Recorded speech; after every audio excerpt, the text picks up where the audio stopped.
Good morning.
Activity possible. We thank you, Lord God, for keeping each and everyone present in this. We don't have the complex technology to predict everything, but at least we have tools and programs that can help at least minimize these losses. I just hope na yung ating participants ng mga naunang forum, nandito pa rin ngayon, so we can have continuity of our programs. And if you recall, in our last forum in PAGASA, nakita natin that other agencies, yung mga partner agencies, meron din sila ng mga monitoring devices. And we are in the process of consolidating all of this data. We also have taken down notes of some of the comments last time regarding the internet connectivity problems for Project NOAA. And I remember some of you mentioned something on the server overload, if many will be trying to access the site. So these are the two issues, and hopefully during the presentation of Project NOAA, pwede ninyo ma-address. I heard that you have the SIM card project na pwede ninyo i-discuss ngayon sa ating mga kasamahan. We obviously have many things to do, no? Kasi padami ang problems. But before I forget, some of you brought your vehicles for today. We set aside 1,000 seedlings. We have a joint project with DNR and PICAR. So, meron kami ng seedlings, and since we have 16 LGUs na nandito, if you're interested, you can bring home at least 50 seedlings. But if you need more seedlings, you can just write to us at padadala namin kayo. That is part of the DOST's support to the National Greening Program of Government. Okay, yun lang, at muli nagpapasalamat kami sa inyong pagdalo ngayong umaga. Thank you.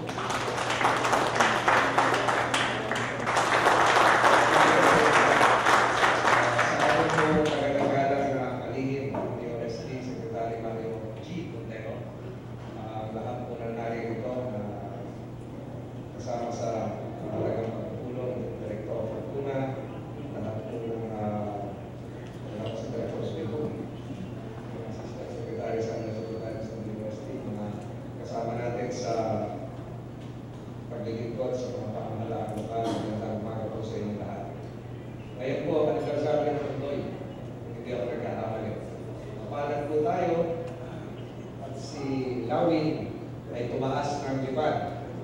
At kahit naging super typhoon, ay hindi po tumama sa Luzon.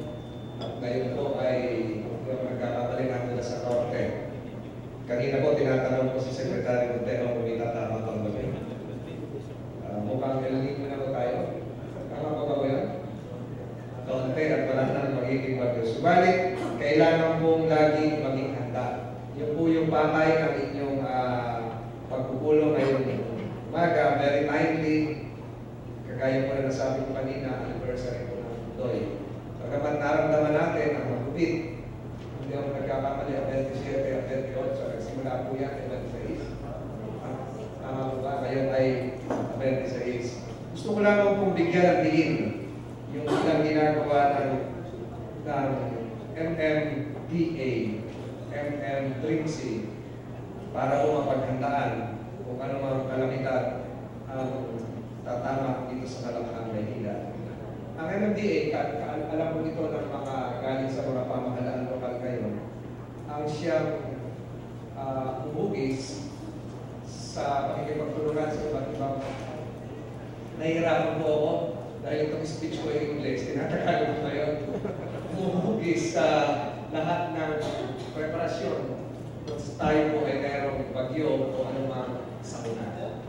Hindi po namin gaano nabibigyan ng detalye kung halimbawa ang tatama po sa atin ay lindol. Yun po ay napakahirap. Sa pagbabalangkas po lahat ng plano, katulong po ang lahat ng pamahalaan lokal, katulong po ang iba't ibang ahensya ng pamahalaan nasyonal. Isa po sa matibay na kaalyanan po rito ang DOST.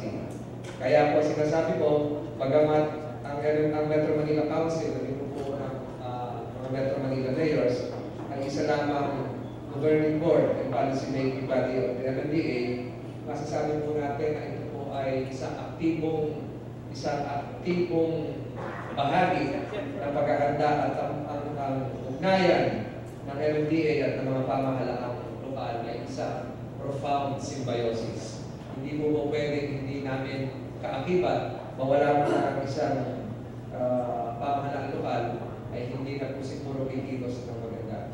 During the recent Taguig, we found out that it is really important to synchronize all disaster-related operations.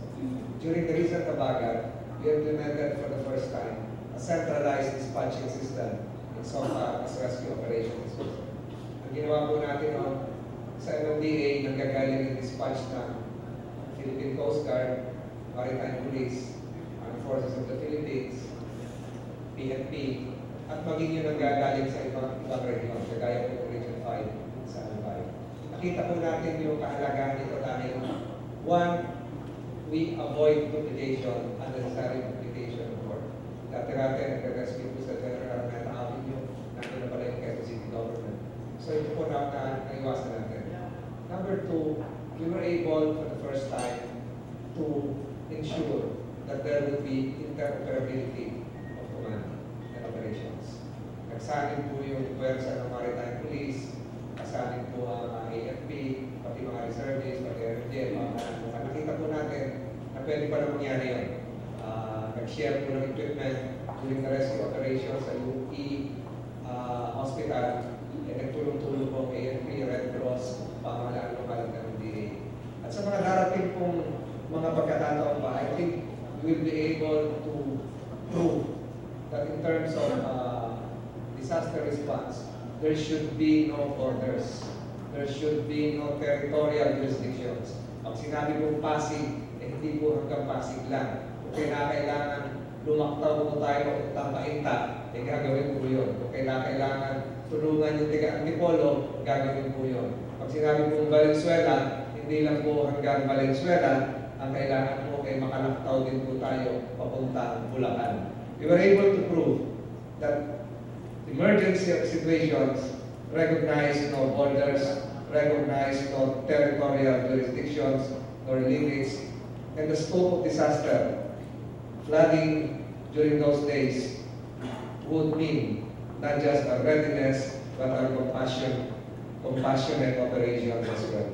Last January, we signed an agreement with the Department of Science and Technology for the installation of 38 water level monitoring sensors in watersheds and bridges in different areas in Metro Manila. Ito po ay mapapakinabangan. This system will enhance local flood forecasting and encourage faster response through the collection of real-time rainfall and water level data which will be collected and analyzed every 10 minutes. It will also include a 6-hour flood warning system to prevent loss of lives and property. Under the agreement, DOST-PAGASA will supply the equipment and conduct training for MMDA personnel and representatives from the 17 local government units, while MMDA will be in charge of securing installation sites and manpower for the installation. MMDA also lends heavy equipment, ambulances, fire trucks, whenever local government units request them for disaster response. We have donated so far to the LGU's wooden boats called Bahangka, which MMDA has conceptualized, designed, and fabricated. Last March, MMDRRMC signed an agreement with the aim of preparing Metro Manila barangays to handle and manage disasters. In the agreement, MMDA starts to execute capability programs for Metro Manila barangays. Sa ngayon po, ang nasasanay na namin ay 29,000 plus volunteers and disaster brigades ng iba't ibang pamahalaan lokal at maging nanggagaling sa privado sector. Within a few days, we will be unveiling a well-trained 500-man disaster team. Kinukumpleto ko lang po yung kagamitan. Siguro po by first week of October, ilalabas po namin yung 500-man rescue team namin, pambaha at panlindol. In addition, last year, they designated bayanihan zones at the barangay level where barangay residents are trained as rescuers ready for deployment in the event of earthquakes and floods. Dito tayo hindi kulang pa. Kaya po nakikiusap po sa mga kinatawan ng pamahalaan lokal dito. Dagdagan po natin sa barangay. Napatunayan po nung mabagal na meron tayong loopholes dito na hindi po natin nagagawa at dapat magawa ay kung si Barangay A ay lubog, hindi po dapat kumuha ng tulong sa labas, dapat po tumulong sa kanya si Barangay B o si Barangay C. Hindi po natin nakukonceptualize kung paano po lumiban ng karating barangay, yung Barangay Disaster Group para doon tumulong. Sa mga darating pong araw, yun po yung ating planong gawin. Sa Merkules po, tutulungin ko yung mga barangay campaigns ng Quezon City, Manila, San Juan, and Mandaluyong, nakarating po ng San Juan River, para pag-usapan po yung gagawin tuwing mag-overflow ang San Juan River. Dito po ako nananawagan humingi ng tulong sa DOST. Hindi niyo pong mapupunan. Ang San Juan River po ay nakatago. Ang nakikita lang po natin ay bumabaha sa Araneta Avenue, bumabaha sa Rodriguez, bumabaha po sa Wright Street sa San Juan City, bumabaha po doon sa Maysilo, sa Mandaluyong, bumabaha po sa Timapa, sa Manila. Yung po nakikita ng tao, bumabaha. Ang nakikita rin po ng tao, traffic, dahil bumaha. Pero ang nakita po namin dyan problema ay yung San Juan River. Ito po San Juan River ay nakatago. Halos hindi natin napupunan, meron na lang mapapadaan kayo doon sa may Cascade Center Point, mapapadaan kayo doon sa St. Rodriguez o sa Civilian Bridge. Ang San Juan River po nagpo-contribute to 40% basura na papunta ng Pasig River. Ang San Juan River po na ang ideal elevation ay dapat 5 meters. Ngayon ay halos 20 meters na lamang. Kaya isang oras na ulan, ako kasi San Juan River. Iniisip ko po kung paano natin pag-ugnayan sa DOST na magkaroon tayo ng the same alarm system as that provided for in Marikina, Ina, Tumana River, na kaunting ulan lang, malaman na po ng mga tiga Tatalon, Nabayandani, Imelda, na dapat tumikas na. At ang San Juan River po ay dapat, kung pinahigirin sa akin dito tiga Maynila, tiga Quezon City, tiga San Juan at Mandaluyong, ay dapat po mapagtulungan natin mapalalim at mapaluwag. Maniwala po kayo sa akin. Pag ang San Juan River po ay naisaayos natin, wala na po baha sa Maynila.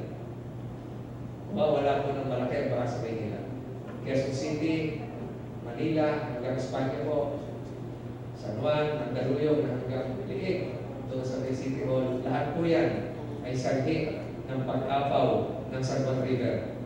So if there is one request that I can ask Secretary Mario, sana po mapagtulungan natin ang San Juan River. St. John River, kung gusto nyo Tagalogin, hindi po yun sa San Juan. 4 na LGUs po yun. Ano po yung dapat gawin? Paano dapat ayusin? Ano po yung dapat halaman na palutanin? Lotus ba? Water hyacinth? Kung mapupunan po nyo ang San Juan River, kahit po yung water lily, hindi takot mabuhay. Nakakita po kayo sa ibang ilog natin, pero sa San Juan River, bumisita ako kapakalawa dun sa likod ng SM Center Point. Ang nakita ko kung lumulutang ay hindi water hyacinth, mga patay na daga. Ganun kadumi po yung San Juan River. If we can only test the toxicity of San Juan River, if we can only work together to restore the marine life of San Juan River, if we can only clean San Juan River, palagay ko po, may iwasan po natin ang pagpupik ng mga darating panghabagat at undoy. To strengthen the disaster response capabilities of local governments in Manila, kami po ay namigay din po ng mga tents at generators para makatulong po bilang emergency first aid stations or even field hospitals or even temporary classrooms. Napahaba ho at ato sinasabi ko. Ulitin ko po, anibersaryo ngayon ng Undoy. During the height of Typhoon Undoy, foreign news correspondents commented, more than anything else, it was probably the compassionate nature of Filipinos that saved so many lives. Marami pong naging bayani, maraming tumulong, pero hindi po dapat iasa natin sa kabayanihan ng ilan kung hindi ang pakikipagtulungan ng lahat. Kung kaya nga po ako'y nagpapasalamat muli at aking congratulate ang Department of Science and Technology for organizing this forum. No doubt we will benefit from your efforts to update local government units of the National Capital Region with regard to current initiatives of PHIVOLCS, PAGASA, and PNRI. If, as a result of this forum, we manage to save more lives in an actual calamity, we shall have eminently justified our gathering today. Salamat po, Secretary Montejo. Salamat po sa DOST.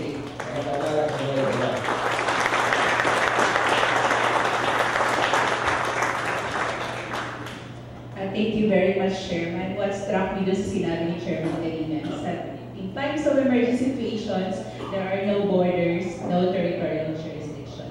So when we say that, minsan talaga kailangan natin makadevelop tayo ng very strong linkage with our information sources, with our service providers, doon sa kapit city natin, kapit bahay natin, kapit barangay natin.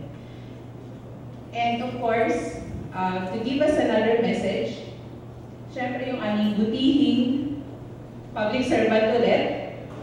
Isa siya sa makikita natin sobrang dedicated ngayon, very innovative, hardworking, mabilis, results-oriented. Kung gaano kabilis yung pag-change ng weather, ganun din kabilis yung gusto niyang output dun sa mga programa at proyekto na ginagawa namin. So please welcome our very hands-on Secretary, Honorable Secretary Mario G. Montejo.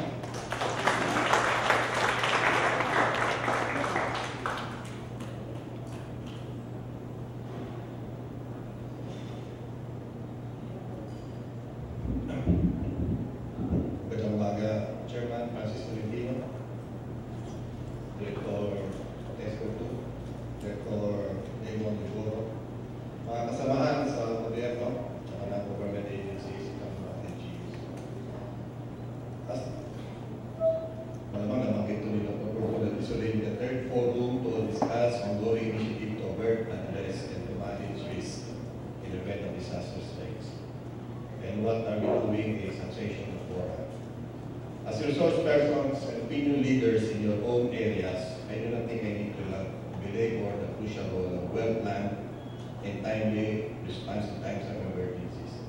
Napaka-importante po ng katagang well-planned. Most of the time, as most of us see in various occasions, an ill-planned response can take already by situation worse. As citizens of today's so-called information society, all of us can appreciate the role of science and technology as an anchor in times of crisis and uncertainty. As binanggit rin ni Chairman, during disaster, during times of disaster, meron talaga kanya-kanya role different government agencies. And I think Chairman has aptly explained yung role ng MMDA. I will try, gusto ko lang paliwanag kayo, ano ba ang role talaga ng science and technology for disaster risk reduction and management? Dalawa kasi yung word doon, science tsaka technology. Sisimulan ko muna sa science. Mention natin ang pagbaha. Dapat maintindihan natin paano ba nagkakaroon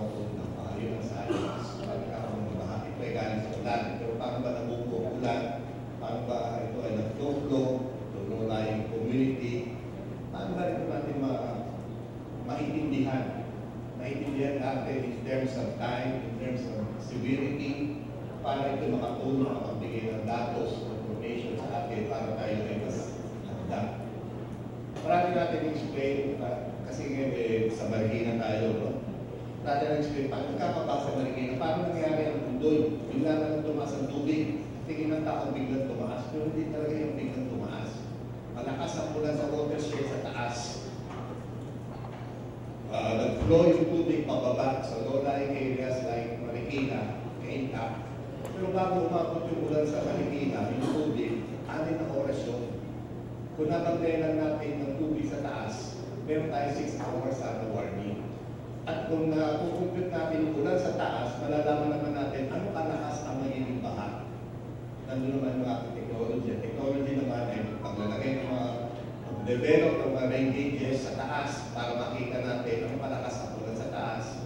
Tapos paglalagay ng water level sensor naman, kung ano naman ang impact nito sa ilog. And from all of these datos, nagbubo tayo to explain later ng modeling. Mula sa modeling, malalaman naman natin yung 6 hours warning. Nakita namin sa yung habagat, wherein ang pagbigay ng 2 hours warning, nakita lang natin datos pa lang kung may galing ng talban. Pero confident na tayo, at pag sinama pa natin, incorporate natin ang datos galing sa watershed, matutugo lang talaga yung 6 hours warning. And it can be even longer pag incorporate pa natin yung datos galing sa Dr. Reta regarding rain forecasting. So ang science talaga ng tungkol, ang makakatulong ang siyensya o agham sa disaster reduction ay para maintindihan natin ng pusa kung paano nagkakaroon ng baha at saan pupunta ang baha at kailan siya magkakaroon ng baha. At ang datos ito ay magagamit ng lahat para ma-manage natin ang disaster. Ngayon, isang lesson learned dito sa malakas na ulan, dapat tayo na natin Marikina. Pero ilang beses lang naman nag-overflow Marikina. Actually, once lang ngayon. Habagat. Pero most of the time, ang binabaha, ang binabagay kayo ng chairman, alam mo, San Juan, and other low-lying areas na nagpapabigat ang ating buhay. Una-una nagkakaroon ng traffic. Naparoon nyo, nagkakaroon ng traffic. Kaya ngayon, gusto namin tugunan yung problema na yun by expanding yung parang yung NOAA not only in the major river system, but also to include yung mga low-lying areas kung saan madalas nagkabaha. Actually, Marikina lang, Chairman, hindi talaga namin nalagay yung San Juan sa 18 major river system. Pero nabanggit mo yun, kaya gagawin namin number 2 na. Tama ba, Project NOAA?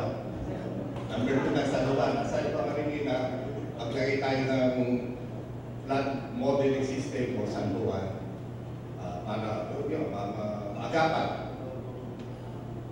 So, ngayon maglalagay na tayo sa low-lying, parating madalas magkaroon ng baha, low-lying areas para makapagbigay ng informasyon kung kailan magkakaroon ng baha. Ngayon, ang balak namin ay magkaroon ng water level sensor na sa low-lying areas. Ito ay we can monitor yung water level doon based na rain. Tapos meron din tayo rain gauge. Ang rain gauge naman ay natupok-build na monitor naman ng malakas yung ulan. Ang informasyon nito ay hindi lang para malaman natin ang water level. Yan ang pinaka-importante. Malaman natin kung tumataas siya at kung kailan siya aabot ng medyo delikado na water level. Ang mas importante pa, importante sa lahat ng LGU ay malaman kung anong kalakas ng ulan para bakit siya nagkakabaha. Bakit umaabot ito? Let's say 110 mm o 150 mm na ulan, babahan na siya.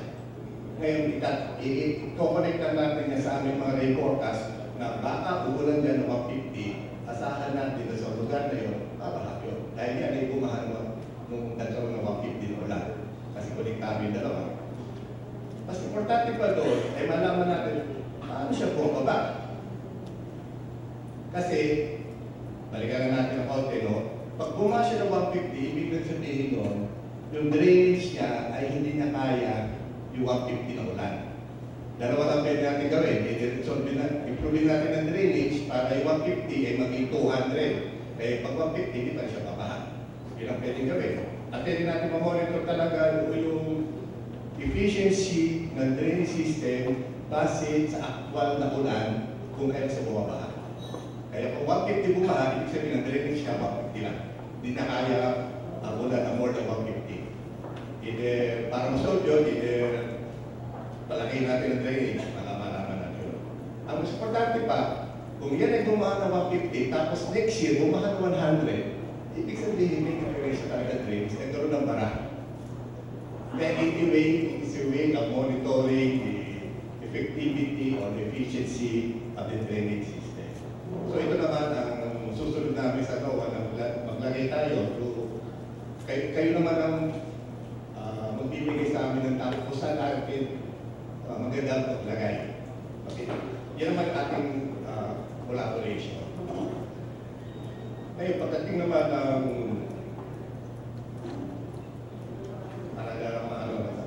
kasi kaduktong pag naiintindihan natin ang baha, mas madali natin naiintindihan paano masolusyonan eh.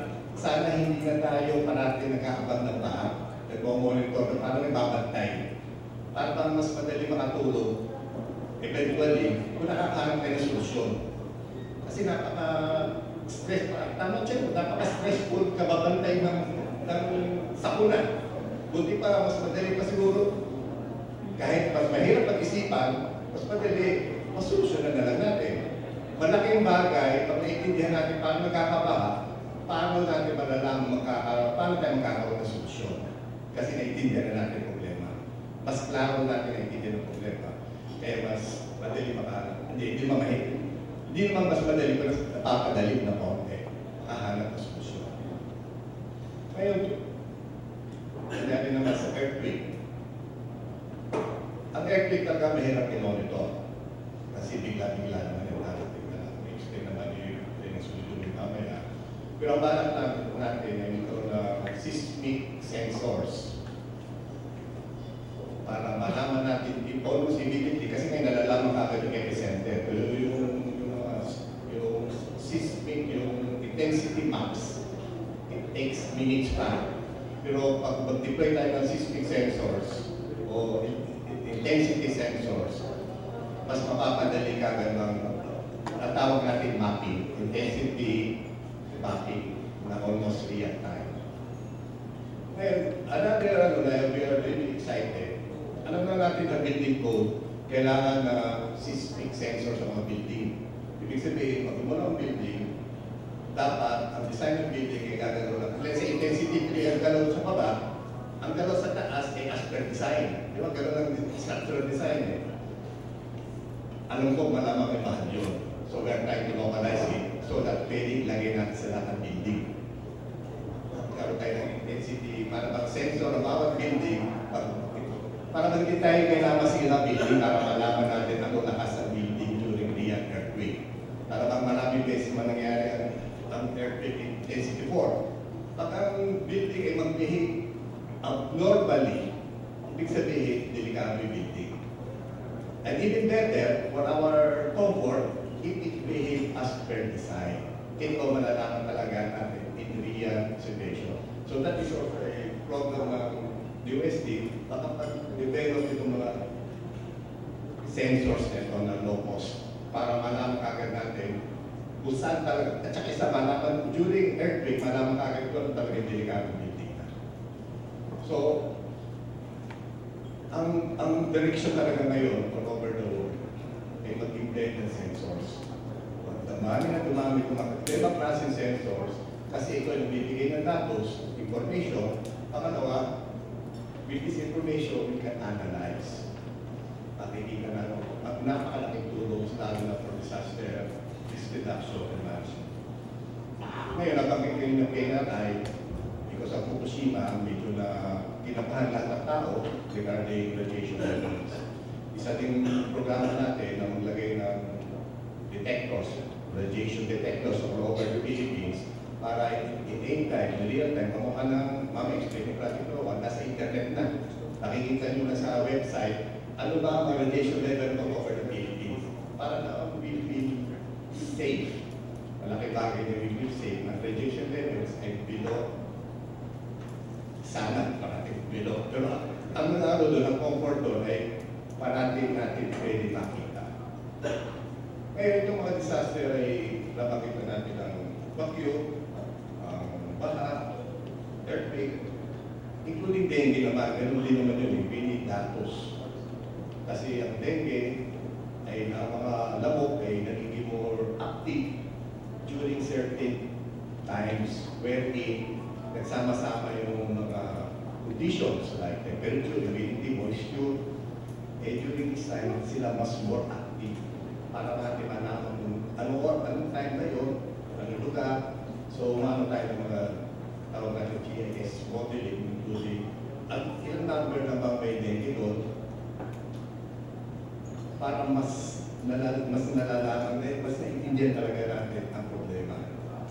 So, yun man talaga ang role ng science at ma-impart kung makipag-ugnayan na magamit nyo yung ating mga information para for disaster risk. Ulitin ko lang, ang science talaga ay maintindihan ang problema. Tapos gagamitin na namin ng technology para lang magkaroon tayo ng datos through the sensors, through modeling, through other technology tools para mas magamit natin lahat para makapag-reduce tayo sa sakuna, sa epekto ng sakuna at ma-manage natin properly. Na kwento naman ni Chefa na napakaganda na mayroon ng ugnayan during disaster response. Ngayon, ipapaliwanag siguro namin yung aming mga project NOAA regarding DOST-PHIVOLCS and other in more details. Again, salamat kami sa inyo at hopefully mas magkaintindihan kailangan talaga tayo ng kanyang mga roles, ano yung ginagawa namin, at papasalamat naman kay Chairman, si Chairman Taguig. Maybe, papakita pa namin kay Chairman yung aming, meron na kami, actually lang maraming kami collaboration, and one of them is garbage collections, steros, unless public station, hopefully, which we will be discussing eventually later. Maraming scientific ideas na tutulungan kami. Ang isa doon pala yung kanina sa aming traffic.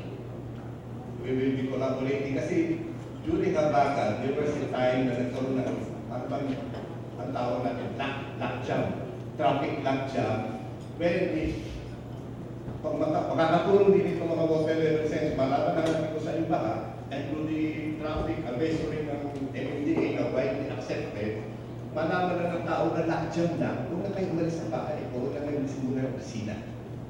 Paano natin magagamit itong datos to be able to give that advisory? Yun ang aming pagtutulungan din Chairman, at nakapag-excited din paano mabasa ang traffic. Yan ang talagang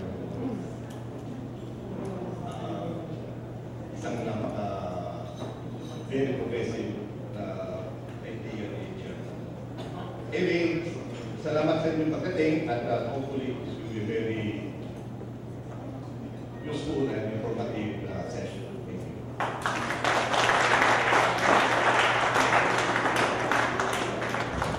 Thank you very much, Secretary. So, ngayon more than anything else talaga nare-realize natin as the opportunity to be part of this forum.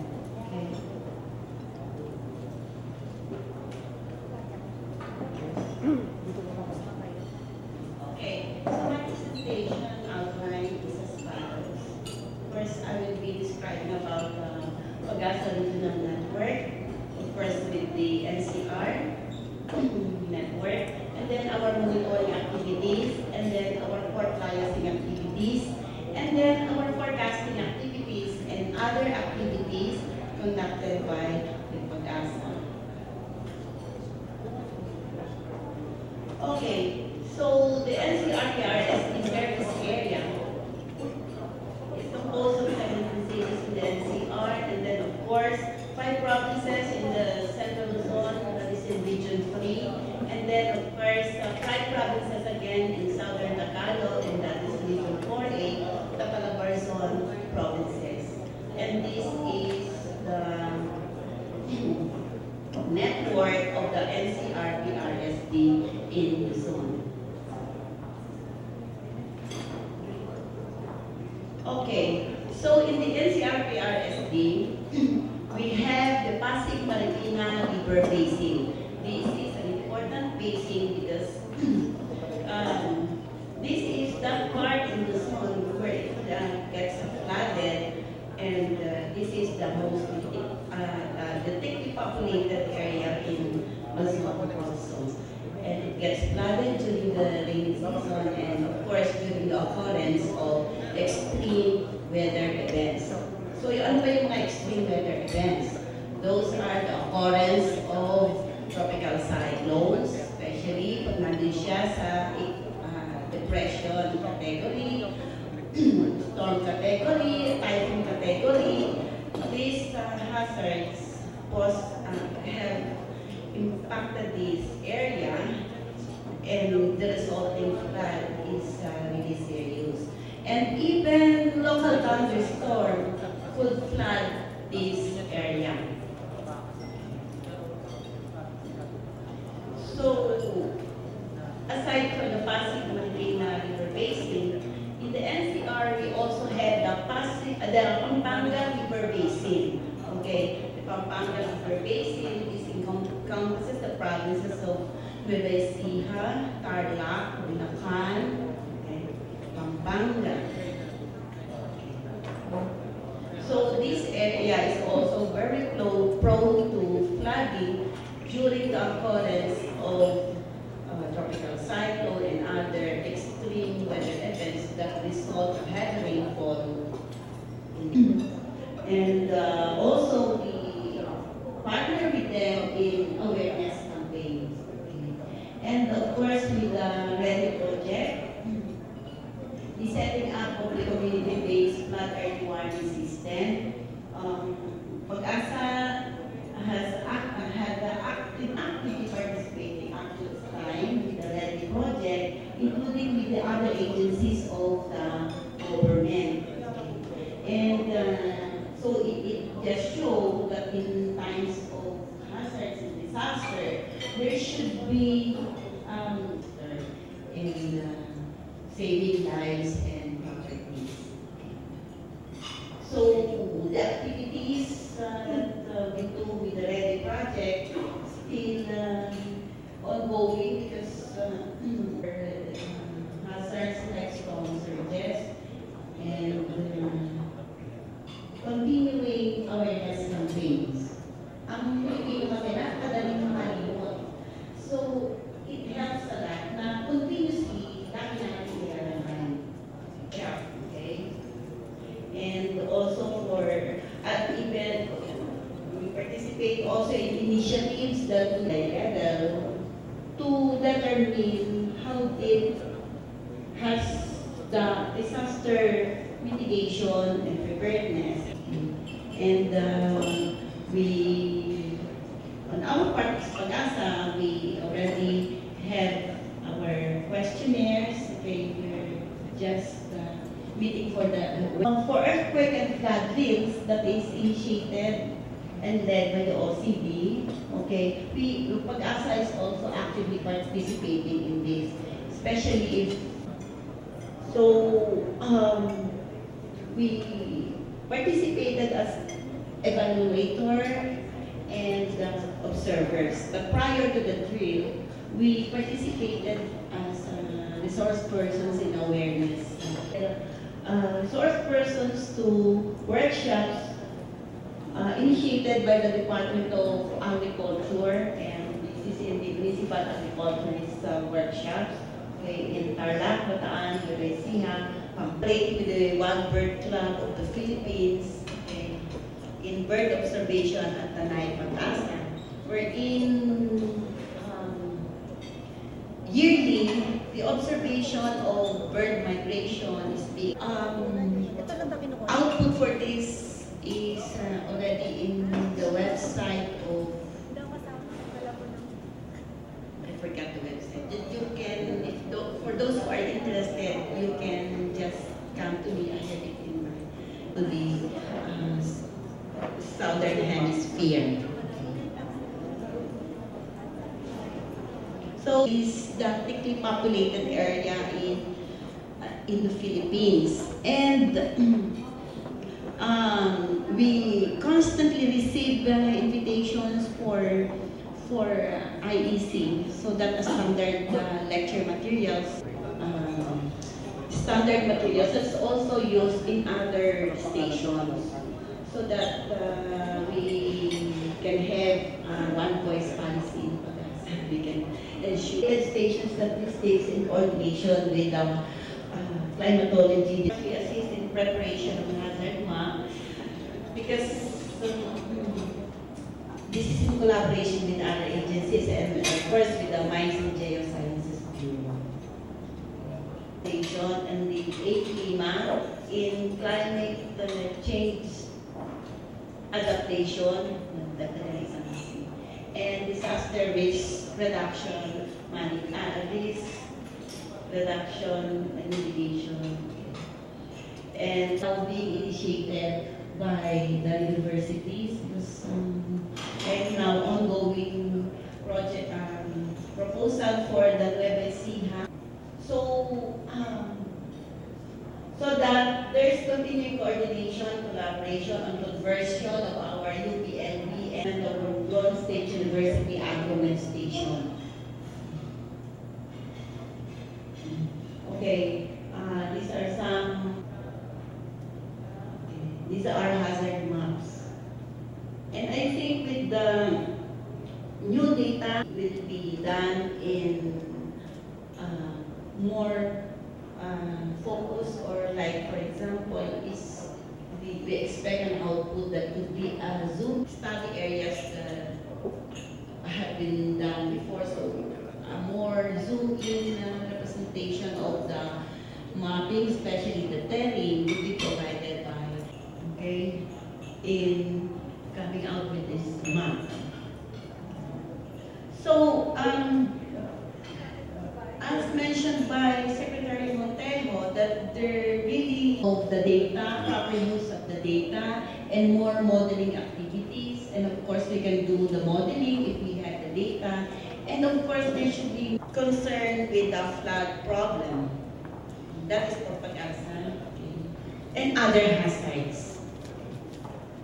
So, PAGASA and other initiatives, it will have more meaningful meaning that is useful to the hydrologists, to the weather forecasters, and we appreciate that now the LGUs and the NGOs are actively helping us out in data generation.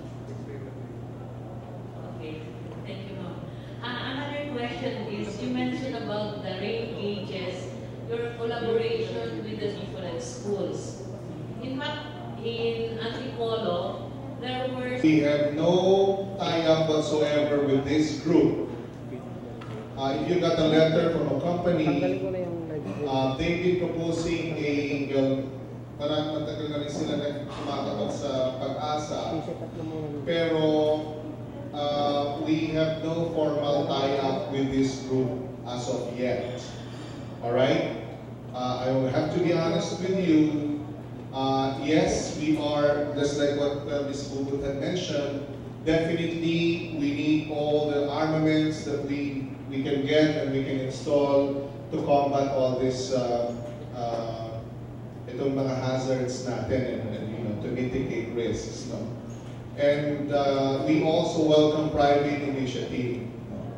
But this is the first time that we have encountered a group that would aggressively put up a network of sensors all over the country and basically to match what PAGASA has. So we leave it to the LGUs at this point. If you're asking us kung ito ba ay papasok sa PAGASA, papasok sa NOAA, ito po ay wala pang ganong pinag-uusapan. So, yung data niyan, kung saan siya kung ito ay pupunta lang doon sa LGU, maaaring gano'n yung mangyari. Okay? So, yun po, medyo gray area. Nakikita ko na si Miss Antipolo na but definitely, syempre, you know, we want na naman, diba? We want, yun nga, nandito po tayo to encourage synergy between public and the private sectors. So, we have no idea about those trainings. We have no idea about their plans. We have no idea where this will amount to. Okay, so but we heard that they are here. Okay, and that what the facts na nalaman namin is that they have a foreign weather service that is backing them. Okay, so not to ano naman, but we just want to be honest kasi you're already asking us about this. Yung aming ano, if it causes confusion sa inyo, we just want to make clear that they are not in any way at this point connected with us. All right? Yes, sir. Sir, you mentioned that they've been knocking your door for a long time. And we need all the arms and synergy. Definitely. And the question is, why, sir? Why are you not coordinating with them, sir? Alright. Just to be, kasi we want to know, okay, we just want to know, right, kung ano ba yung patutunguhan nito. Okay? In fact, hindi lang we even invited them to make a presentation. At meron lang mga ilang issues na we're trying to resolve or sa kanila. Kasi ang iniwasan po natin dito, syempre, mag-create ng confusion because tayo po ngayon ay may programa pinapatupad. Okay? Definitely, if it's CSR, we welcome it. Okay, we welcome it. Pero if there is talk, for example, about halimbawa kung saan gagamitin yung data na yan, hindi klaro pa sa amin at this point. Hindi klaro sa amin at this point. So, while it is ongoing, we foresee naman that there could be somewhere or na magkakaroon tayo ng gano'n na. Because substantial din yung investment na yan. Taas ang kamay nung nagbukas ng site. Taas ang kamay. Iba, so iba, hindi pa. But you know, Project Noah is not just a website. That's what we're trying to tell people now. It's basically a 2-year program for an integrated flood early warning system, una, and for the whole country. And second, it's a way of improving the way we communicate hazards, threats, and risks to our countrymen. So, just to start, well, my first part lang ako, at second part naman, I'll be introducing Dr. Marlon Mayal. I'll give you a quick siguro kasi marami nagtatanong, saan ba nanggaling ito at bigla na lamang itong sumumpot. Nagsimula talaga ito noong after Nusendo, December 2011. Kung talaga maraming alaking pinsala, dami na matay. And then, malaking tanong talaga doon, gaano makaprotected itong ating mga river system or itong mga komunidad na nasa tabi ng mga ilog. Case of sa Cabello or sa Iligan, sabi nga ni Secretary Montejo kanina, ang mga baha ay galing sa ulan at yung mga ilog na nag-swell, yun ang nag-cause ng destruction. So, after Nusendo, inutusan ni Presidente sa Secretary Mario G. Montejo, okay, to put in place a responsive program for flood mitigation, specifically targeting a 6-hour flood early warning system for communities along the 18 major river system. Hindi kasama yung San Juan River dyan. And second is to really improve communications for weather and other hazards. In general, yan po ang mga general na utos. No? Pero may mga sub-utos pa dyan. No? Yung improve yung ating geohazard mapping, gumawa ng coastal search vulnerability maps. So yun po yung iba pang mga utos ni Presidente. So sobrang dami nga ng utos niya, ang ginawa namin, dapat Moses na ang tinawag namin dito. So, yun po. So, just to make things clear, para po dito sa lahat, ang ginawa ni Secretary Montero, inipon niya po yung mga proyekto na nasa DOST, ano ba existing, at ano ba ang kailangan natin proyektong buksan para magawa yung utos ni Presidente. Kaya po, nabuo po itong Project NOAA, babasahin ko lang po, DOST NOAA's mission is to undertake disaster science, research and development, advance the use of cutting-edge technologies, and recommend innovative information services in government's disaster prevention and mitigation efforts.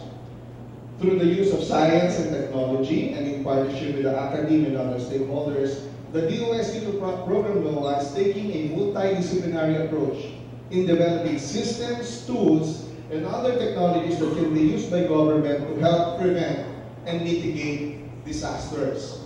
Okay? So, we believe now, binabagay ni Secretary Montero, that through science and technology, okay, we can control our destiny over calamities and impending disasters. So, ano yung mga kailangan natin magawa? No, para magkaroon ng 6-hour warning and improving ating weather communication. Nakita namin in the past 40 years, disubot, di ba? 4 lamang po ang flood early warning system na tayo sa Pilipinas. Yung Pampanga, Acno, Bicol, and Cagayan. Past 40 years. Bakit? Ang isa po ay nagkakahalaga mula 500 million to 800 million para itayo. Napakalaking halaga na ito po ay na binigay. Hiningi ba natin o sabihin na natin gano'n, hiningi po natin sa mga Hapon through JICA. So mga Hapon pa nagbigay sa atin itong mga projects na ito, the past 40 years. So JICA funded and using foreign technology, kaya po mahal. So kailangan magmura ito. Ang pinaka-paraan para magmura ito, gumawa po tayo ng sarili po nating mga gamit. So kasama po doon sa proyekto, yan po yung NOAA, inatasan po ang Philippine Council for Industry, Emerging Technology, Research and Development or PHIVOLCS. Kasama po ang mga DOST agencies ng PAGASA, PHIVOLCS, ASTI at ang STII of Richard Dillon. Binuo po itong Hydromet Sensors Development Program under DOST ASTI kay Engineer Dennis Villorente. Para malaman nyo rin po dito sa NCR kung sino-sino po itong mga namumuno ng projects na ito. Yun yung unang-unang project. Gumawa, mag-design, mag-manufacture, mag-source, mag-assemble ng local rain gauges, weather stations, at water level stations. Second po, ito pong pinaka-big ticket item dito, ako nga lagi na sa proyekto ito kasi pag tinatanong ko magkano daw ang NOAA, akala nila 2 billion pesos o 1.6 billion, napupunta lang sa amin yung mga lakmay. Hindi po, dahil si Mahal 4,000 lang ang sinusweldo nito, hindi pa nakukulit. 3,000, hindi pa nakakapakolekta hanggang ngayon. So, 3D Leader Mapping Project, ito po yung paggamit na nga ng 3D, ng LIDAR, o Light Detection and Ranging Equipment, para i-3D map na ito pong 18 rivers na ito. Mamaya, papakitawag po kayo ng sample kung ano ang itsura nito. Ito po ay na-arbor namin doon po sa kabutihang loob ng OSA through C-SCAN, yung grupo po na gumagawa ng ready or prepare project. Ready, yung nagmapa po sila. So, pinahiram po nila kami ng mapa ng Marikina at ng Pasig. Ang head po ng 3D Leader Mapping Project is Dr. Eric Paringit ng UP Geodetic College of Engineering, Geodetic Engineering Department. Third po na proyekto dito po Flood and Rainfall Forecasting Project ni Dr. Carlos Primo David ng UP NICS. So, kasama po dyan, napakahalaga po nito, yung pag-forecast po natin ng ulan. Kaya po, pag pumunta kayo sa NOAA, meron na po tayong forecasting doon at pinapalawak po natin si Dr. David po yan. Siya po yung anak ni Randy David, kapatid ni Cara David. showbiz itong pamilya to. Pang-apat po, ayan, ito, mas showbiz ito. Ayan po, ako po yan. Ayan, Weather and Hazards Information Project. We call it the WIP. Pero ito naman po yung paggamit lahat ng paraan kung paano na natin may isasambulat sa publiko, may sisiwala, ito pong ating mga warnings. Kasama po itong portal ng NOAA dito po sa WIP project natin. At meron po tayo may ilang initiatives. Kung nakikita po ninyo, meron po kung pinapaikot na papel dyan, ilagay niyo yung pangalan niyo, designation, kung lugar kung saan po kayo, at ilagay niyo po number niyo kung kayo smart, sun, o globe. Pumili mo na ba kayo? Alright. Bakit ko po kayo kinukuhanan ng cellphone number? Ipapadala po kayo ng mga promo-promo. Okay ba sa inyo yun? Hindi po. Warnings ang ipapadala ko sa inyo. Kasi ang Pag-asa po, namumulubi na, kaka-text ng other network. So pag halo-halo ho yung kanila mga tinetext, ang laki po nang nauubos araw-araw. Biro nyo, every 10 minutes na naglalabas ng tweet ang Pag-asa. Kaya nga hindi kayo nakakatanggap ng tweet. Diba? Kasi mahal yung pag tinetext, ang dami nun. Kapag sinunod nyo po yung mga pangalan nyo po dyan, ilagay nyo phone number nyo, gagawa po kami ng separate system for Smart, for Globe, and for Sun, at mabablast po namin sa inyo, pati yung mga tinitweet ng Pag-asa. Okay ba yon? Hindi lang yun. Meron pa tayong bonus. Mamimigay po kami ng SIM. Doon po talaga sa wala pang ano. SIM lang ha, walang telepono. SIM lang. Maliwanag yun, di ako nangako ng telepono. Disaster SIM po ito, DOST-STII. Ito rin naman po, doon sa mga gusto ng Smart,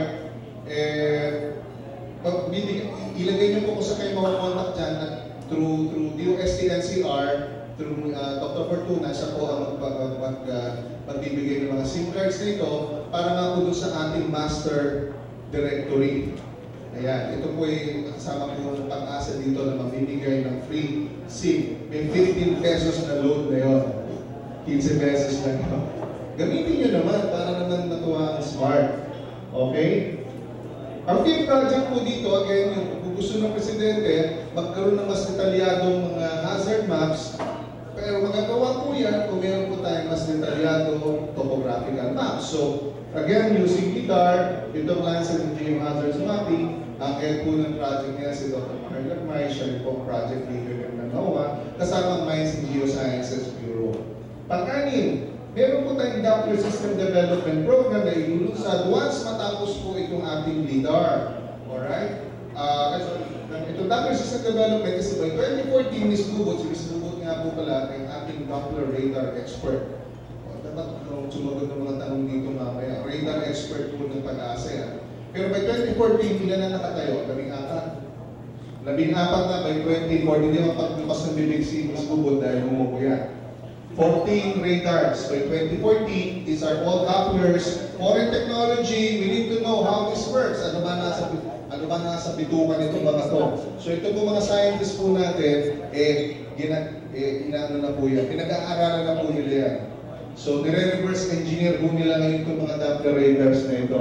Panghuli, again, yung pong coastal search and ocean po ay yung ating pong storm search vulnerability mapping using LIDAR. It's with DOST Pag-asa and also a scientist named Dr. Fernando Silingan of the UP Marine Science Institute. So ito po yung programa na bumubuo ng NOAA. Maaari pa kung madagdagan yan, hindi pa natin nagdagan yung Landscape Sensors Technology Project also by Dr. Joel Marciano, yung naglalagay po tayo ng sensors. Kanina, napakarami ng binanggit ni Chairman Tolentino at ni Secretary Montero yung mga proyektong idadagdag dyan. Urban flooding na nga po yung susunod. Yung pangalawa po yung radiation project with PNRI.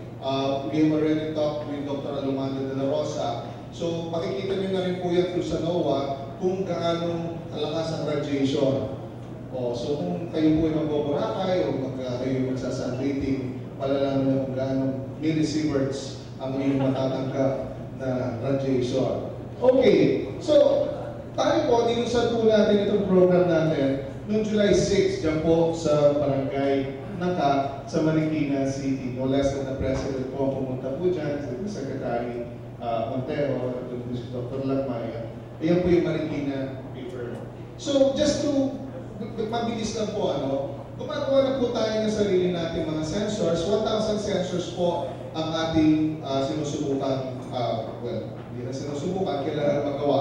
600 po na weather na rain gauges and 400 po na water level sensors. Ito po yung nakikita po ninyo na panukat po sa mga ilog. Ito po yung schedule natin. Alright? So ang pangako naman po namin by 2013, December 2013, malalagyan po natin ng flood early warning system. Ito po mga ilog na ito. At may integrate po yan at makikita niyo po yan sa NOAA at later on sa PAGASA. Okay? Kasi as a research and development center, ngayon po, ito po mga technologies po yan, again, sa namin mission namin, ita-transfer po na namin yan sa PAGASA pag natapos na po lahat ito. Okay? Para rin po kaming JICA, para rin po kaming foreign na nagta-transfer din po ng proyekto with PAGASA. So, ito, little lang namin, sinasabi lang po natin, ito yung logic po ng malapit na akong matapos dahil ang second part sa Dr. Marlon may naman. Ang sinasabi lang natin dito, may depensa tayo dito sa mga weather disturbances natin. Bakit? Kasi mayroong window or may window opportunity o mayroong tayong lead time for every weather disturbance. In the case of tropical cyclones, you have at least 5 days, nakikita na siya ng satellite. Alright, yung mga cold fronts natin, up to 4 days. Intertropical convergence zone, up to 3 days. Monsoon rains, 2 days. And local thunderstorms, the trickiest part, mapapansin po ninyo, they developing an arm, they're running an arm. Okay? But PAGASA right now is deploying a system, they have deployed severe weather spotters. Lahat po na natatanggap po natin mga warning, may mga tao po nakatutok sa mga radar na yan, and then trying to spot ito po mga thunderstorms na ito as they form. So, ganyan po yung ating nakikita. So, we have the satellite, we have the Doppler radar, rain gauges, and the water level sensor. So, ano po yung concept nito ng NOAA? Malayo pala, ito po yung clouds. Theoretically, dapat nakikita na natin yan through satellite. So, ito rin po ang ginagamit natin sa NOAA na logika. Kaya po, ang tamang paggamit po talaga ng NOAA, unahin yung overview. No? Kasi nakikita niyo lang po doon kung ano mapapakita ni Dr. Mario. At pag lumapit po yung clouds dito, makuhuli na siya ng ating Doppler radars. We have 6 active radars right now. Magiging siyam po yan by the end of the year. Magiging 12 by 2030, magiging 14 by 2014. Okay? At pag mahulog pa po yung ulan na yan, yan ay masusukat ng ating mga automatic rain gauges. At yan naman po, pag tumataas na tubig sa ilog, ayan, ang animation natin, bago tumama sa komunidad, pinasukat na po natin. Okay? This is the same logic that's being used right now. Ito po yung logika rin na gagawin nila sa Thailand. Ito po yung ginawa ng United Kingdom sa kanilang sariling flood warning system. Ngayon po doon, ang United Kingdom po, to their Environmental Agency, ganito rin po yung kanilang sinusunod na modelo. Alam niyo po ba, sobrang natuwa itong United Kingdom nung nakita nila that the Philippines is spending its own money for LIDAR and also for this flood early warning system, that they volunteered their expertise. No? They came up with a grant to bring yung mga Filipino scientists natin sa London. Alright? Pinakita nila how it worked. It took them 15 years to develop yung kanilang flood early warning system. But it was a pleasant surprise for the scientists and sa Dr. Lagmay kasi nakita nila na parehong-pareho yung roadmap natin ng NOAA, ng PAGASA when it comes to flood dahil ito nga din parehong roadmap na ginamit ng United Kingdom. At doon nakita nila na ang flood warning system sa London at sa United Kingdom down to the house. Yung address ng bahay lumalabas kung babahayan at pupuntahan ka ng polis doon para sabihin, lumikas ka na dahil in 1 hour, yung creek sa likod mo, aapaw yan. Ganoon ka detailed ang kanilang warning. How did they do it? Through LIDAR technology, LIDAR mapping. At yun po yung pag-uusapan din natin ngayon. So, ito na tayo sa part part nito. Turning over now to Dr. Maharlan to navigate you through the whole features. Hindi lang yan. May mga bagong features kasi baka hindi nyo alam. Okay? Baka hindi nyo alam. Akala nila yung mga nakikita yung features. Meron po tayong mga dedicated na mga scientists really working on this project. At may mga features po ito. At meron kami panawagan na kung paano ang mga LGUs makakatulong para maging mayabong pa itong proyektong ito at mas lalong bumuti mga datos na bibigay natin sa publiko. Alright, so si Dr. Mahar Lagmay.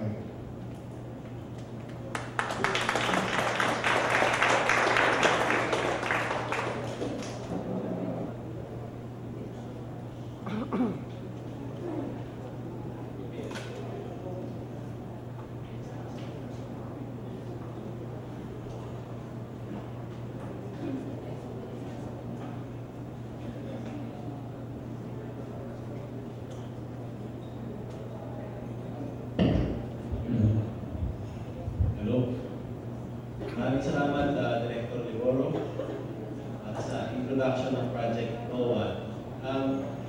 Yung part na i-discuss ko ngayon, siguro maganda i-devote ko na lang sa pagturo sa inyo kung paano gamitin yung project ko. Para learning time na rin. Imbis na kung ano mas pinagsasabi ko, paano gamitin? Kasi ang haba-haba kung traffic doon sa Marikina or instance. Gusto po natin itong i-repeat sa 18 major river basins. Pero alam po natin na sa isang ilog, producing kids every day.